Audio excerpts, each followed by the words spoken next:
변기 소독제를 샀습니다. 여러분 가정에도 이런 거 있습니까? 이걸 새로 사가지고 뚜껑을 열려고 하는데 아무리 해도 안 열리는 거예요. 아무리 힘을 써도 안 열리는 겁니다.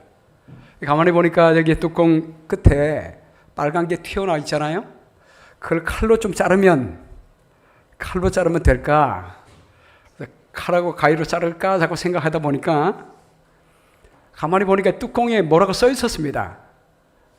아주 흐리게 써 있어서 잘 안 보이죠? 잘 안 보이기 때문에 우리가 읽지를 못했어요. 근데 가만히 봤더니 뭐라고 써 있었냐면 Squeeze and turn to open 이라고 써 있었습니다. 잘 안 보였어요. 정말 잘 안 보이기 때문에 우리가 못 봤는데, 근데 가만히 보니까 그렇게 인스트럭션이 써 있는 것입니다. Squeeze 한 다음에 turn 했더니 굉장히 쉽게 잘 열렸습니다. 여러분, 사람은 변화될 수 있습니까? 여러분이 네라고 하니까 참 좋습니다. 예수님처럼 변화될 수가 있을까요? 아버지 소리가 좀 줄어들다가 크게 아멘해 주셔서 감사합니다. 우리 힘으로는 아무리 애써도 안 됩니다. 그러나 하나님의 말씀에 약속하셨습니다. 바로 우리가 요즘 우리 요한계시록 14장을 통해서 우리 새 비전을 보고 있는데요.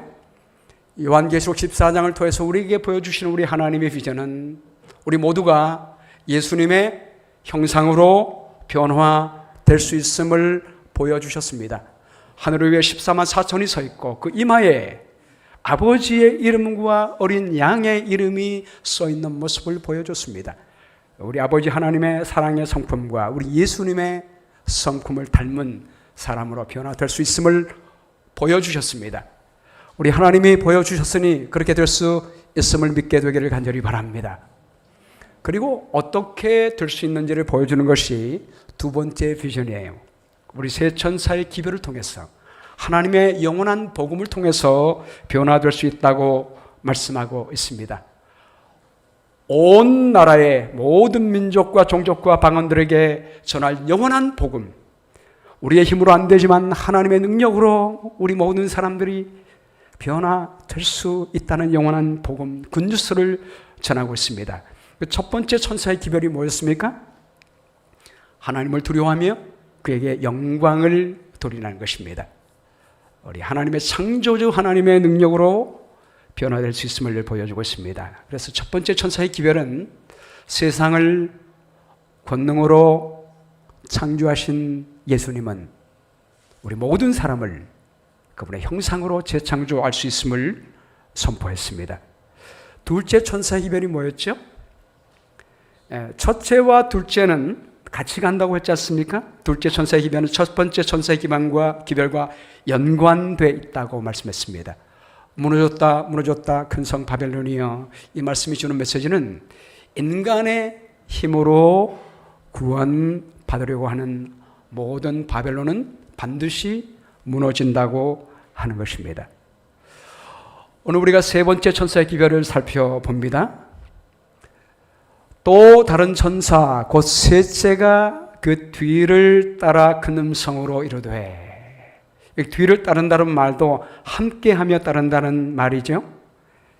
첫 번째 천사가 날아갑니다. 날아가서 첫 번째 천사 창조주 하나님의 능력을 전파할 때 둘째 천사가 따라갑니다. 무너졌다 큰 성 바벨론이여라고 할 때 첫 번째 천사가 그대로 그 기별을 외치고 있습니다. 그러면서 세 번째 천사가 따라가면서 말하고 있습니다. 세 천사가 동시에 부르짖고 있습니다. 그러므로 세 번째 천사의 기별도 첫 번째 천사와 연관되어 있음을 보여주고 있는 것입니다. 이 세 번째 천사가 우리에게 주는 영원한 복음은 세 가지인데요. 첫 번째는 사람을 짐승의 형상으로 바꾸려는 시도는 실패할 것이다 라는 것을 말씀하고 있습니다. 계시록 14장 9절 말씀에 보면 만일 누구든지 짐승과 그의 우상에게 경배하고 이마에나 손에 표를 받으면 이라고 말하고 있습니다. 이 짐승은 누구를 말하고 있죠?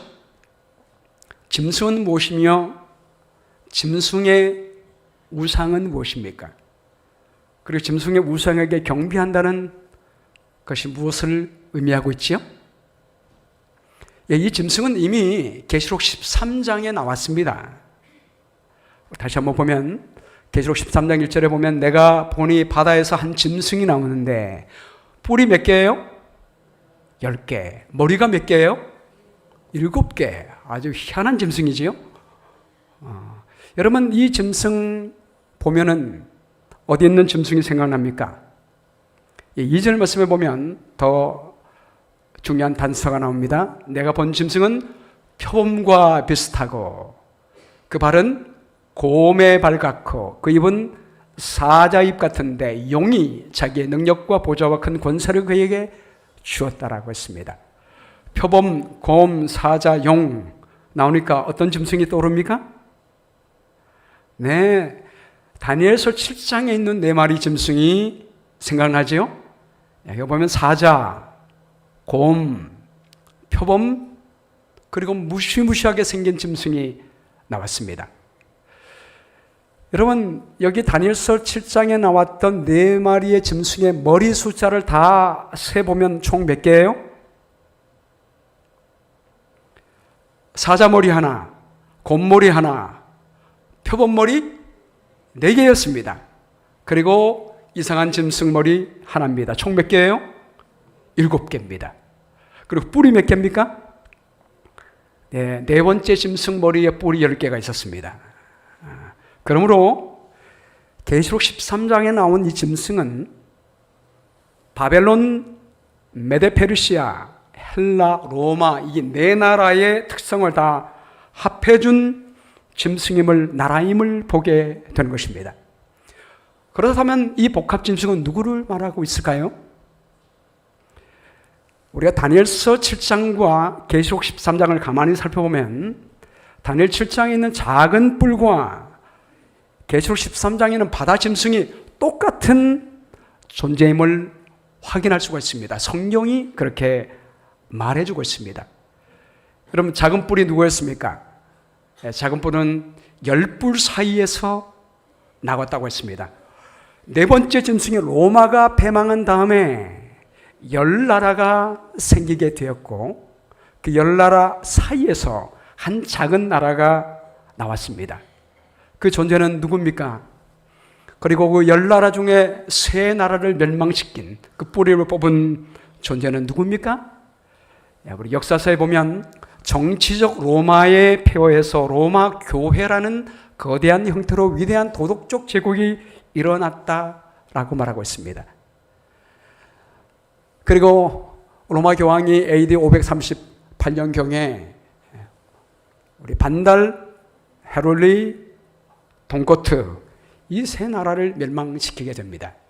천주교회의 세력을 반대하는 아리우스주의를 지지하는 이 3나라를 멸망시키게 됩니다. 그러므로 538년부터 로마 교황권은 이 지상에서 모든 권세를 장악하는 권세를 잡는 역사를 우리 모두는 잘 알고 있습니다.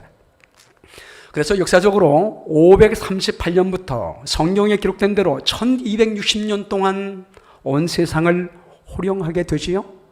그리고 AD 1798년에 나폴레옹에 의하여 로마 교황 비우스 6세가 투옥될 때까지 로마 교회가 온 세상을 장악하는 세력임을 우리 역사는 다 확인하고 있습니다. 그래서 오늘 계시록 13장 3절 말씀에 그의 머리 하나가 상하여 죽게 된 것 같으니 그 죽게 됐던 상처가 나았다라고 했습니다. 여러분 1798년에 교황 비오 6세가 프랑스군에 이끌려가서 투옥된 이후로 교황군은 130년 넘게 그 어떤 세속적 권위도 얻지 못했습니다. 그 머리가 죽은 것 같이 보였습니다. 근데 그 상처가 나았다라고 성경은 기록하고 있습니다. 그 정확한 예언대로 이루어지게 됩니다. 1929년 2월 11일 날 라테란 조약이 발생되게 된대요.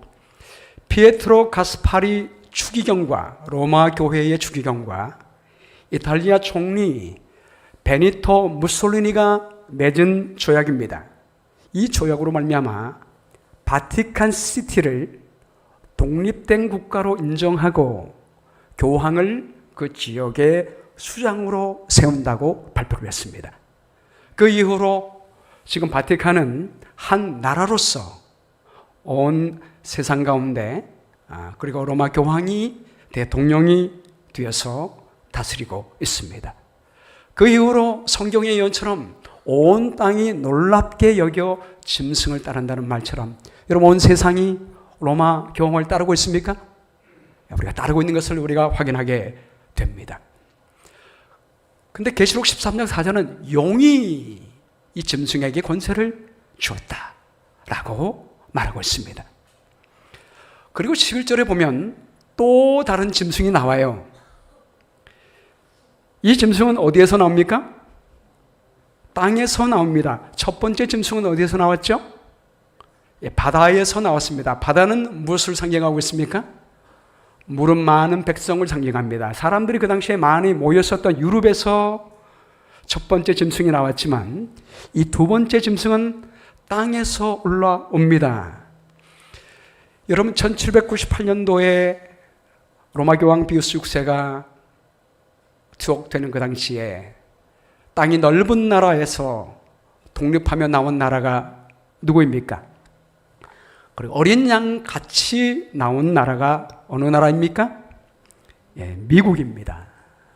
우리가 잘 아는 것처럼 청교도들이 우리 하나님을 잘 믿기 위하여 이 땅 위에 종교 자유를 찾아오게 됩니다. 어린 양같이 그 당시에 사람이 거의 없는 이 땅에 넓은 땅에 나라를 세우게 됩니다. 여러분 미국 독립선언서를 보면요 이렇게 기록하고 있습니다. 모든 사람은 평등하게 창조되었고 창조주는 몇 개의 양도할 수 없는 권리를 부여했으며 그 권리 중에는 생명과 자유와 행복의 추구가 있다. 이 권리를 확보하기 위하여 인류는 정부를 조직했다라고 말합니다. 여러분 누구의 정신이에요? 우리 예수님의 정신을 보게 됩니다. 모든 사람을 평등하게 창조했습니다. 그러므로 모든 사람들이 생명과 자유와 행복을 추구하기 위하여 이 나라의 권세를 세웁니다라고 말합니다. 여러분 실제적으로 그 이후로 미국은 전 세계에 복음을 전하기 위하여 가장 많은 선교사를 보내는 나라입니다. 이것은 2013년도의 기록인데요. 지금도 변함이 없습니다. 미국이 12만 7천 명의 선교사를 보냅니다. 2위가 브라질입니다. 대한민국이 6위입니다. 근데 대한민국이 2위라고 하는 것은 뭐냐면 옆에 보면 교인 100명당 선교사 순위, 교인 100만 명당 교인만 숫자로 판단해서 순위를 매길 때는 팔레스타인, 아일랜드, 몰타, 사모아 이 나라는 모두가 인구 자체가 500만 명 이하입니다. 그런 걸로 보면 교인 숫자당 선교사를 가장 많이 보낸 나라는 어느 나라예요? 대한민국을 보게 됩니다. 그래서 우리 대한민국 참 우리 하나님의 나라를 위해서 힘쓰는 귀한 나라이죠. 그러나 미국은 여전히 순위로 볼 때 가장 많은 선교사를 보내는 나라입니다. 그래서 양같이 두 뿔이 있는데 이 양 같은 이 나라가 뭐처럼 말해요? 용처럼 말하겠다고 성경은 예언하고 있습니다. 용처럼 말한다는 것이 무슨 말입니까?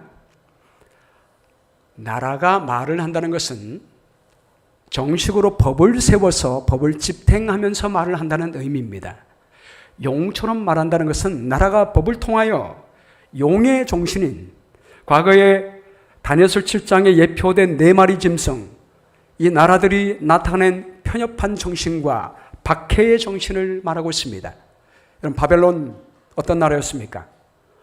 우리 다니엘과 그의 세 친구가 잡혀 갔을 때 그의 신앙을 강요하기 위하여 불뭇불 만들어 놓고 신상에다 절을 하지 않으면 모두가 이 불뭇불 속에 집어넣겠다고 했습니다.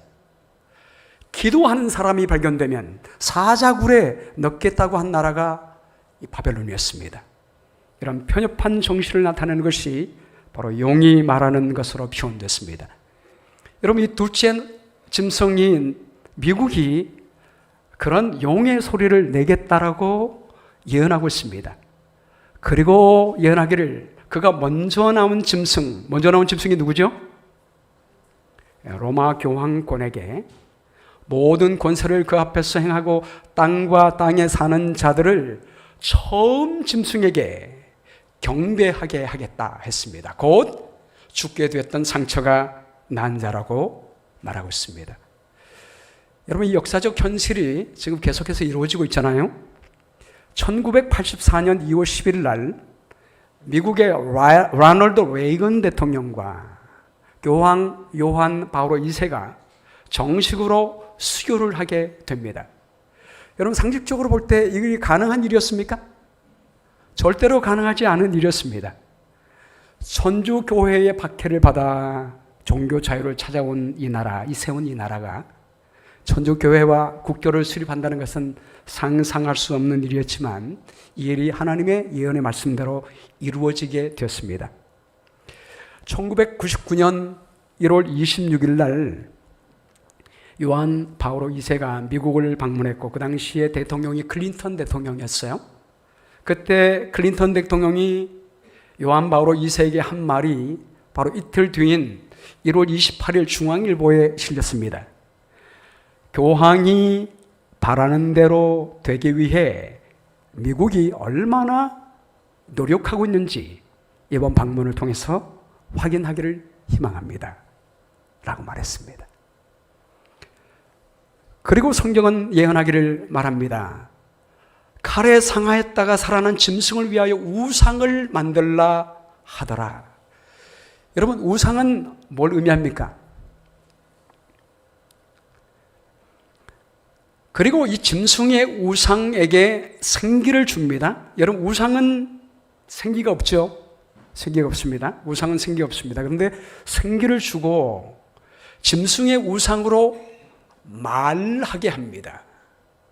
우상이 말을 하는 것입니다. 또 짐승의 우상에게 경배하지 않은 사람 몇이든지 죽이게 할 것이라고 예언하고 있습니다. 여러분, 우상은 뭡니까? 우상은 비슷한 것을 말합니다. 우리가 다니엘서 3장을 보면 느부갓네살 왕이 두라 평지에 큰 금신상을 세우게 합니다. 이게 무엇과 비슷했습니까? 다니엘서 2장에 느부갓네살 왕이 꿈을 꿨는데 신상에 관한 꿈을 꿨습니다. 머리는 금이고 가슴은 은이고 배와 넙죽다리는 노시고 다리는 철이었습니다. 이 말의 의미는 금나라 바벨론은 멸망하고 그보다 못한 나라가 일어나고 결국에는 하나님의 나라가 설 것이라는 하나님의 예언이었습니다. 그런데 느부갓네살 왕이 이 예언이 마음에 들지 않는 거예요. 그래서 자기의 나라 금나라가 처음부터 끝까지 되기를 소망하는 마음으로 처음부터 끝까지 금인 우상을 세우게 되는 것입니다. 다시 말하면 이 우상은 무엇 같아요? 다니엘 2장에 그가 보았던 신상과 비슷한 것, 이것이 바로 우상입니다. 이순신 장군 동상을 세울 때 누구 닮은 걸 세웁니까? 이순신 장군 닮은 동상을 세우는 것입니다. 세종대왕 동상을 세울 때도 마찬가지입니다. 그러므로 이 우상은 비슷한 것을 의미하고 있습니다. 짐승의 우상이 무엇인가? 본래 짐승은 나라의 권력을 통하여 신앙을 강요하는 것이라고 했지 않습니까? 과거의 첫 번째 짐승, 로마 교황권은 우리가 다 역사를 통해서 알고 있는 것처럼 교회가 하나님을 의지하는 것이 아니라 하나님의 말씀의 권위를 의지하는 것이 아니고 세상의 권력을 의지하여 신앙을 강요하는 때가 있었습니다. 그것이 바로 1260년 동안 이루어진 일이지요. 종교 재판을 통하여 수많은 사람에게 종교를 강요했습니다. 그런데 이 미국이 그런 비슷한 우상의 역할을 하겠다라고 성경은 예언하고 있습니다. 여러분, 그런 조짐이 이 미국 땅에 보이기 시작합니다. 여러분, 이 사진은 1976년도에 미국에 선거가 있을 때였거든요. 당시에 지미 카터 후보가 대통령으로 당선될 때에 여러분, 보통 표현할 때 민주당은 무슨 색깔이에요? 파란색. 공화당은 빨간색입니다. 일단 1976년도에 바이블 벨트라고 생각되는 이 미국 남부 지역에 우리 크리스찬들이, 기독교인들이 가장 많이 사는 곳인 이 지역의 색깔이 무슨 색깔이었어요? 파란색이었습니다. 민주당을 밀었습니다. 왜냐하면 민주당이 추구하는 것은 인종 간의 평등, 이민자 보호 정책. 이것은 기독교의 정치는 우리 하나님의 창조의 평등 정신과 맞았다고 생각하기 때문에 많은 그리스도인들은 바로 민주당의 정책을 밀었습니다. 그래서 지미 카터 대통령이 당선이 된 것입니다. 그런데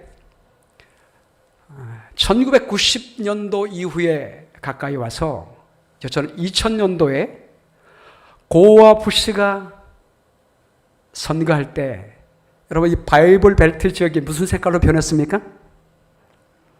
빨간색으로 변했습니다. 왜 그럴까요? 남부의 바이블 벨트에 속한 주 상당수가 공화당을 지지하기 시작했습니다. 이것은 1800년대 민주당 내부의 우익 보수 세력으로 남부의 보수 복음주의 기독교인들이 지지를 받았던 신보수주의라고 있습니다. 네오콘이라고 말하고 있는데요. 이 네오콘 멤버들이 대거 민주당에서 공화당으로 옮기게 됩니다. 그리고 그 공화당 내부에서 뭐라고 얘기했냐면 하나님의 보호 아래 기독교적 소명을 실천하는 미국 정치라는 개념으로 점차 교회가 정치에 영향을 미치기 시작하게 됩니다. 여기 신문에서 있는 모습을 제가 그대로 따와서 여러분께 읽어드립니다. 네오콘의 득세는 미국 내 복음주의 기독교인들에게 양날의 검과 같았다. 네오콘이 장악한 미국 정부는 여러 측면에서 기독교적 가치를 정책적으로 옹호하는 모습을 보였다. 하지만 네오콘 인사들은 기독교적 가치를 수호한다는 명분 아래 미국 우월주의를 내세우고 이슬람 국가와 종교적 갈등을 심화시켜 테러와 전쟁 상황을 초래하는 등 미국과 전 세계 큰 불행을 초래하기도 했다. 이 불행한 사태는 미국의 보수 복음주의 기독교가 호전성과 배타성을 가지고 정권과 결탁하는 세력이라는 인식을 갖게 했던 것이다. 미국적인 기독교 가치를 관철하기 위해서 정교 분리 원칙을 깨고 전쟁마저 불사하는 믿음을 고수한다는 이미지가 고정되고 버리고 만 것이다. 제가 오늘 이 시간에 정치 얘기를 하는 것이 아닙니다. 우리 미국에 있는 개신교회가 정치와 어떻게 연결되는 과정을 말씀드리고 있는 거예요. 여러분, 2016년도 대선 있을 때 힐러리 클린턴과 트럼프가 대선 후보로 나섰습니다. 그때 바로 선거가 있기 전 11월 9일 날 나온 언론과 리서치 업체가 대선 결과 예측을 내놓았는데 여러분 보시는 것처럼 클린턴이 우세했습니다. 선거인도 확보를 268명으로 잡았고요. 트럼프는 204명이 될 것으로 생각을 했습니다. 그런데 선거한 결과 어떻게 됐습니까? 우리가 잘 아는 것처럼 트럼프가 당선이 되었습니다. 어떻게 이렇게 됐을까요? 어떻게 완전히 예상을 뒤엎고 트럼프가 대통령이 됐을까요? 여기에 대해서 우리 많은 사람들의 얘기가 있지만 여기 김영봉 목사님, 이분은 우리 교단 목사님이 아니에요. 우리가 가까이 있는 버지니아의 워싱턴 사김의 교회 목사님입니다. 이분이 이렇게 논평을 내놓았습니다.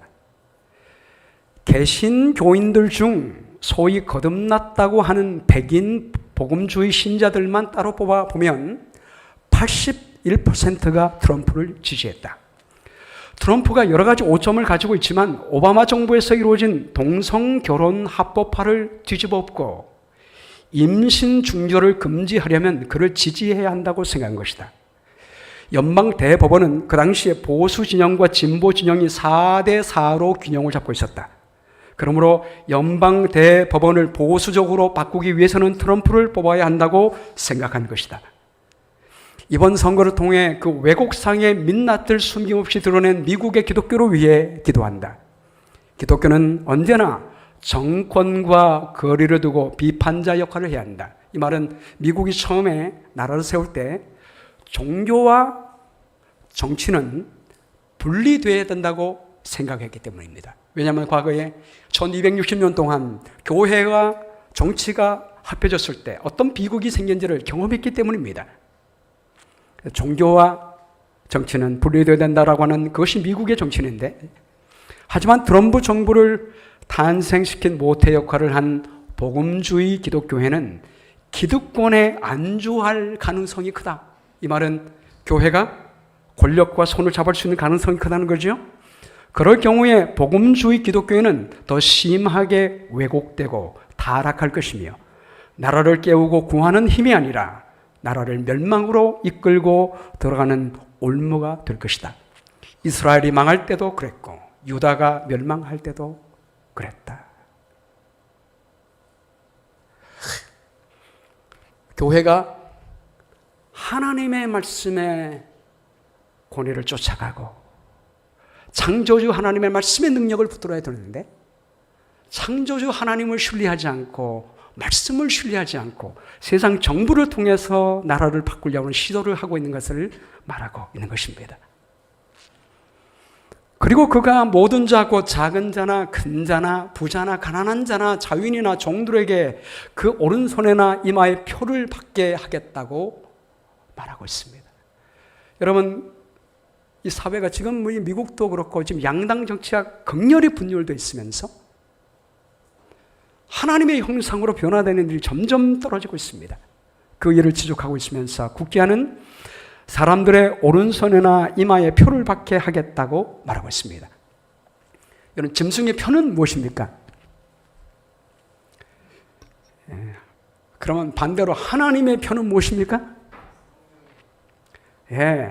신명기 6장 6절에 보면 오늘 내가 너에게 명하는 이 말씀을 너는 마음에 새기고 내 자녀에게 부지런히 가르치며 또 너는 그것을 내 손목에 매어 기호를 삼으면 내 미간에 붙여 표를 삼으라 라고 말씀했습니다.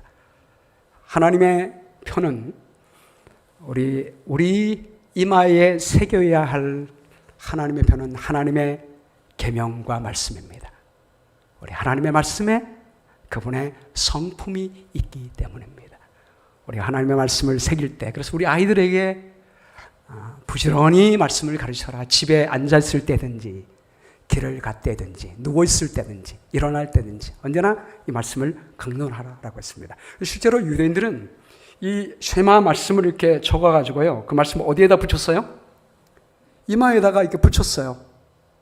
그리고 오른팔에다가 감았습니다.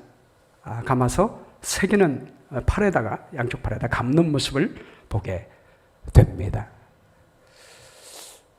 근데 여러분, 과거에 천주교회가 했던 일이 뭐예요? 하나님의 계명은 10계명인데 대표로 두 번째 계명, 우상을 만들지 말고 절하지 말라고 하는 계명을 빼버렸습니다. 여러분이 보는 이 파란 계명이 우리 하나님께서 모세에게 주신 계명이고, 노란색이 현재 천주교회가 갖고 있는 계명입니다. 근데 두 번째 계명을 빼버렸죠. 왜냐하면 천주교회는 지금 우상을 세우고 있고 섬기기 때문에 그들은 그것을 빼버린 것입니다.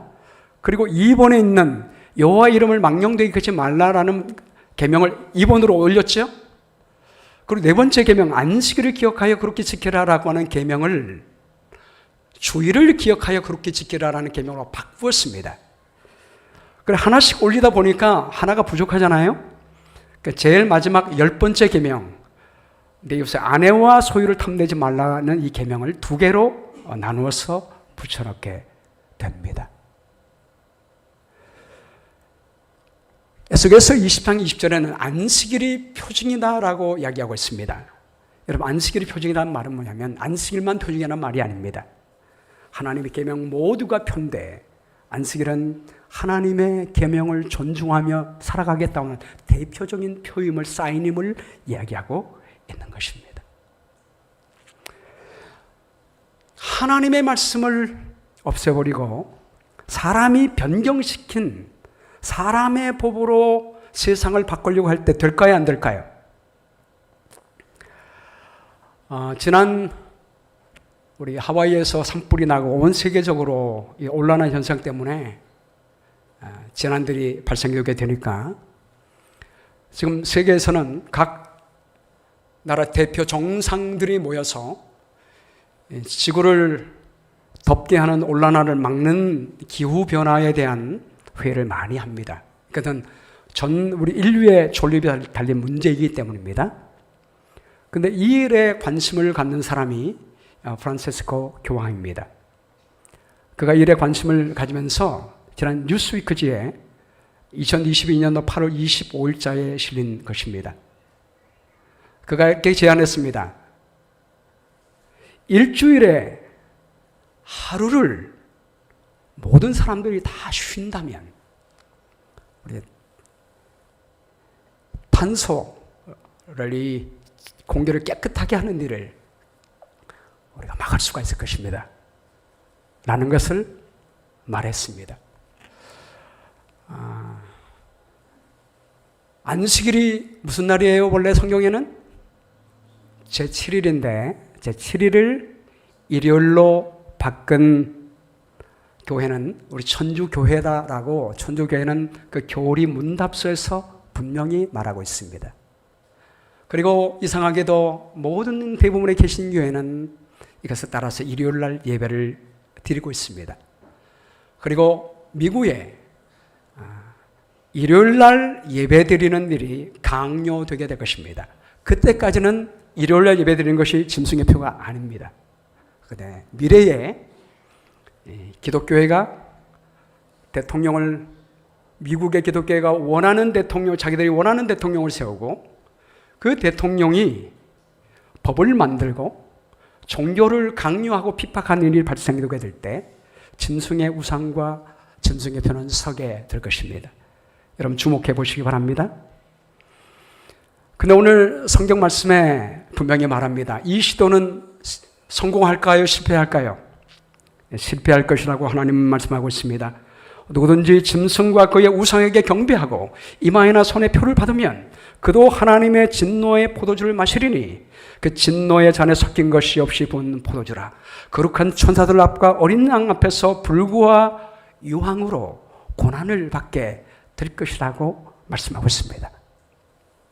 그러므로 두 번째, 우리 세천사의 기별은 어린 양을 따르는 사람들은 짐승을 두려워할 필요가 없다라고 말씀하고 있습니다. 자, 여러분, 짐승과 짐승을 따르는 사람, 수많은 사람들이 짐승을 따릅니다. 그리고 한편의 사람들은 어린 양을 따릅니다. 누가 마지막에 하나님의 심판을 받습니까? 분명히 짐승을 따르는 사람들이 불과 유황으로 고난을 받겠다라고 말하고 있습니다. 누구 앞에서? 어린 양 앞에서 그렇게 할 것이라고 말하고 있습니다. 그 고난의 연기가 세세토록 올라가리로다. 짐승과 그의 우상에게 경배하고 그의 이름표를 받는 자는 누구든지 밤낮 쉼을 얻지 못하리라. 여러분, 지옥의 불이 세세토록 있습니까? 이 세세토록이라고 하는 의미, 밤낮 쉼을 얻지 못하리라는 의미, 우리가 유다서 1장 7절을 보면 소돔과 고모라가 영원한 불의 멸망을 받았다라는 장면이 나와요. 이제 소돔과 고모라의 불이 지금 타고 있습니까? 지금 현재? 지금 아직도 타고 있어요? 만약 영원한 불이라고 한다면 지금도 타고 있어야 되잖아요. 그런데 소돔과 고모라를 가면 지금 타고 있지 않습니다. 꺼졌습니다. 그럼 우리 세세토록 영원한이라는 의미가 뭐예요? 그것이 다 탈 때까지라고 하는 의미가 있습니다. 그 결과가 영원하다는 것입니다. 여러분, 사랑의 하나님은 우리가 이 세상에 잠깐 사는 날 동안에 죄의 증거 때문에 영원토록 괴롭게 하는 그런 분이 아닙니다. 그런데 여기 말씀에 고난의 연기가 세세토록 올라가리로라라고 강조한 이유가 무엇입니까? 짐승의 표를 받는 사람은 밤낮 쉼을 얻지 못한다는 말을 강조하는 이유가 무엇입니까? 두 가지 의미가 있는데요. 첫 번째는 짐승을 두려워하지 말라는 거예요. 여러분, 다리오 왕 시대에 하나님께 기도하는 사람은 사자굴에 넣을 거야 라고 했지만, 다니엘이 그 사자굴에 들어갔지만 다니엘이 죽임을 당했습니까? 죽임을 당하지 않았습니다. 우리가 누가 죽임을 당했죠? 다리오 왕이 화가 나서 다니엘을 모함했던 사람들을 사자굴에 넣었습니다. 그들이 죽임을 당했습니다. 그러므로 우리가 하나님의 말씀 때문에 핍박을 받을지라도 결코 짐승을 두려워하지 말라고 하는 것입니다. 마지막 유황불의 고난을 받을 사람은 누구라고요? 하나님의 백성을 핍박하고 고난받게 하는 사람이 죽임을 당하게 될 것이니까 결코 두려워하지 말라고 하는 것입니다. 두 번째는, 여러분, 이 사진은 소방관들이 불타고 있는 집 앞에서 기념 촬영을 하고 있습니다. 무슨 일입니까, 이게? 그래서 많은 사람들이 오해를 했는데요. 어떻게 이럴 수 있나? 어떻게 불타는 집 앞에서 소방관들이 이렇게 기념 사진을 찍고 있나? 근데 알고 봤더니 이 소방관들이 훈련하려고 훈련생들을 모아놓고 훈련하기 위해서 일부러 불을 태워놨는데, 불이 좀 더 번지기 전에 더 번지라고 잠깐 촬영을 한 것입니다. 그 다음에 더 번진 다음에 불을 끄는 훈련을 하기 위하여 이 사진을 찍은 거예요. 여러분, 지금 훈련 상황이지만 오늘 분명히 하나님께서 말씀하시기를 나중에 실제로 지옥불이 영원히 타는 불은 아니지만 그러나 모든 사람들을 태우는 심판의 불은 있을 거예요, 없을 거예요? 분명히 있습니다. 지옥불은 있습니다, 여러분. 영원히 타는 불은 없지만 탈 때까지 타는, 완전히 영멸시키는, 소멸하는 불이 있게 될 것입니다. 그럴 때에 주님을 믿지 않고 하나님의 법을 벗어나며 오히려 하나님 뜻대로 사는 사람을 핍박하는 짐승은 그 불에 타게 될 것입니다. 그리고 짐승의 우상에게 경배하는 모든 사람들이 거기 타게 될 것입니다. 그러므로 짐승을 두려울 것이 아니라 그 운명을 바라보는 우리는 그들을 불쌍히 여기는 마음으로 그들에게 경고의 기별을 전하라는 것입니다. 구원하라는 것입니다. 여러분, 지금 하나님을 믿지 않은 수많은 사람들, 나중에 주님 재림하고 천년 후가 되면 어떻게 될 것입니까? 불에 타서 죽게 될 것입니다. 영원한 멸망에 들어가게 될 거예요. 우리는 영생을 얻게 될 것입니다. 주님을 믿는 순간에 사망에서 생명으로 옮겨지게 됩니다. 그러나 그렇지 못한 사람은 영원한 불에 고난받게 될 것입니다. 이것을 아는 우리가 어떻게 살아야겠습니까? 다른 사람의 집에 우리 눈에 보이지 않지만 불이 붙어서 죽게 될 것인데 마치 불 구경하듯이 사진만 찍으면서 여유있게 살겠습니까? 그렇지 않겠죠? 그래서 이 말씀을 하는 겁니다. 세세토록 타오르는 불이 있을 것이니까 그들을 불쌍히 여기는 마음으로 복음을 증거하라고 우리에게 말씀하고 있습니다. 마치 소돔과 고모라가 멸망당할 때 아브라함은 그 조카 롯을 위하여 간절히 기도했습니다. 그리고 하나님은 천사를 보내셔서 그 4명의 식구를 구원하기 위하여 어떻게 데리고 오죠? 한 명의 천사가 두 손을 양쪽에 붙잡고 끌고 나오는 모습을 보게 되는 것입니다. 이런 마음으로 지금 불에 탈 수많은 백성들을 바라보며 우리가 그렇게 그들을 구원하기 위하여 노력하라고 주께서 말씀하십니다. 세 번째는 하나님의 계명과 예수의 믿음이 하나님의 형상으로 변화시킨다고 말씀하고 있습니다.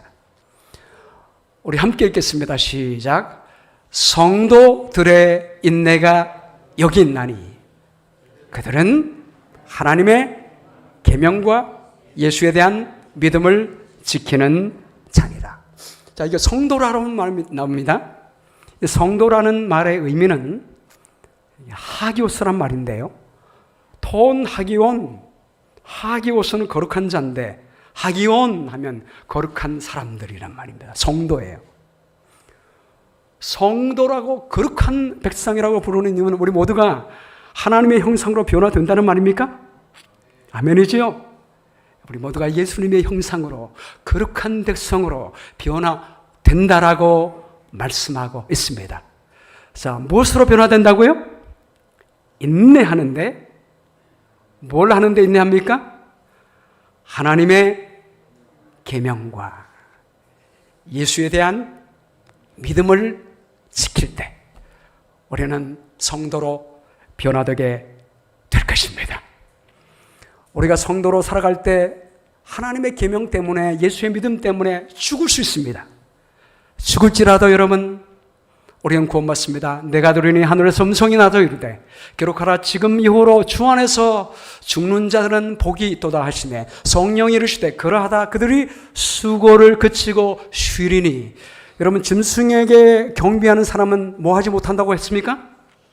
밤낮 쉼을 얻지 못한다고 했습니다. 그러나 하나님의 계명과 예수의 믿음을 지키기 위하여 복음 전하다가 죽은 사람은 쉽니다. 그리고 부활의 아침에 부활되게 될 것입니다. 한 예만 드리고 마치겠습니다. 어느 한 아빠가 아름다운 여름날에 9살짜리 딸과 함께 바다에 수영을 하고 있었습니다. 한동안 파도를 즐기면서 수영하고 있는데 갑자기 폭풍이 몰아닥치더니 거센 파도가 밀려와서 이 딸을 휩쓸고 가버리고 말았습니다. 아버지가 필사적인 노력을 다해서 이 딸을 구원하기 위하여 헤엄을 쳤습니다. 근데 파도가 너무나 강력해서 딸에게 가까이 갈 수가 없는 것입니다. 다행스럽게 이 아버지는 당황하지 않았습니다. 그리고 딸에게 말했습니다. 딸아, 손과 발을 너무 세게 젓지 말고 그냥 부드럽게 저으면서 물에만 떠 있어라. 물에만 떠 있으면 아빠가 너를 구하러 다시 올 거야 라고 말을 했습니다. 그리고 이 아빠는 해변가로 가서 사람들에게 얘기했고 보트를 타고 딸을 구하러 왔습니다. 딸이 없는 거예요. 딸이 없는 거예요. 아무리 찾아 없는 거예요. 그럼 몇 분이 이 아버지에게는 영원한 시간 같았습니다. 근데 한참 찾는데 저기 보니까 딸이 여유롭게 떠 있는 것입니다. 그래서 이 딸을 구원하게 됐습니다. 그리고 이 딸을 구원한 다음에 딸에게 물었습니다. 너 어떻게 그렇게 여유롭게 떠 있을 수가 있었니? 라고 말했더니 딸이 이렇게 얘기했습니다. 나는 아빠가 하라고 말한 말씀을 했을 뿐이에요. 아빠가 다시 올 줄 알았고 아빠가 나보고 힘 빼지 말고 여유롭게 떠 있으라고 했기 때문에 저는 그냥 떠 있었을 뿐입니다. 여러분의 딸이 어떻게 구원을 받았습니까? 아빠의 말에 순종하고 아빠의 말을 믿고 그대로 했기 때문입니다. 여러분 우리도 하나님의 형상으로 변화되는 것 다른 데 있지 않습니다. 하나님의 계명과 예수의 믿음을 가지고 우리가 굳세게 지켜나간다면 반드시 우리 모두가 성도가 될 것입니다. 하나님의 형상으로 변화되게 될 것입니다. 이래 우리 모두가 참여할 뿐만 아니라 많은 인류에게 이 영원한 복음을 증거하는 주의 귀한 천사가 되기를 주의 이름으로 축원합니다. 우리 하나님께